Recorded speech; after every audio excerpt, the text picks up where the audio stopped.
How to log out of Jujutsu Kaisen Phantom Parade.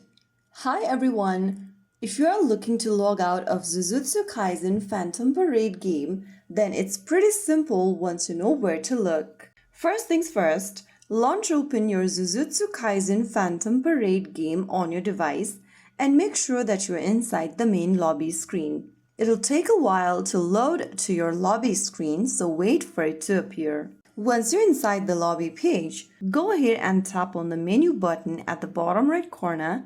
Inside the menu option, tap on Customer Support. Now click on Contact Customer Support on the next page.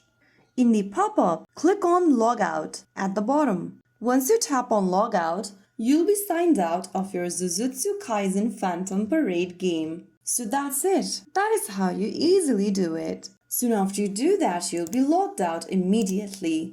If you found the video helpful, don't forget to like, share and subscribe to our channel. I will be back again in the next video. Thank you for watching.